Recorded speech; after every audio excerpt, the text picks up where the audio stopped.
दिल्ली की राजनीति एक बार फिर बयानबाजी को लेकर गर्मा गई है। इस बार चर्चा में हैं भाजपा नेता और दिल्ली सरकार में मंत्री मनजिंदर सिंह सिरसा, जिनका एक बयान राजनीतिक गलियारों में खूब सुर्खियां बटोर रहा है। एक सार्वजनिक कार्यक्रम के दौरान मनजिंदर सिंह सिरसा ने देश और राज्यों की राजनीतिक स्थिति पर टिप्पणी करते हुए कहा कि देश में कई स्तरों पर गंदगी को साफ करने का काम हुआ है।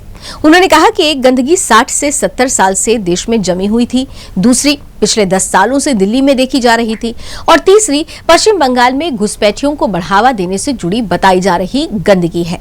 सिरसा ने अपने बयान में दावा किया कि इन सभी समस्याओं को दूर करने की दिशा में प्रधानमंत्री नरेंद्र मोदी के नेतृत्व में काम हुआ है। उन्होंने कहा कि सरकार ने देश में फैली इन समस्याओं को दूर करने की कोशिश की है और अब समाज के हर नागरिक की भी जिम्मेदारी बनती है कि वो अपने आसपास स्वच्छता बनाए।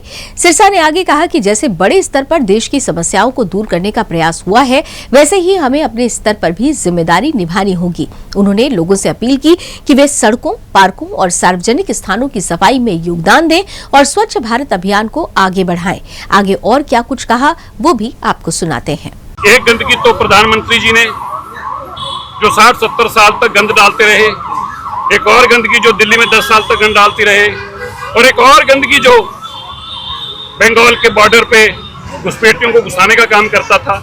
ऐसी सारी गंदगियों को बाहर निकालने का देश के प्रधानमंत्री जी ने काम किया। ऐसे में हमारा फर्ज बनता है कम से कम हम सड़कों की गंदगी, पार्कों की गंदगी तो हम बाहर निकालें, उस काम में हम लगे। उनके इस बयान को लेकर राजनीतिक हलकों में चर्चा तेज हो गई है। जहां समर्थक इसे स्वच्छता और विकास का संदेश बता रहे हैं, वहीं विपक्ष इसे राजनीतिक टिप्पणी के तौर पर देख रहा है। फिलहाल ये बयान सोशल मीडिया और राजनीतिक बहसों में तेजी से वायरल हो रहा है।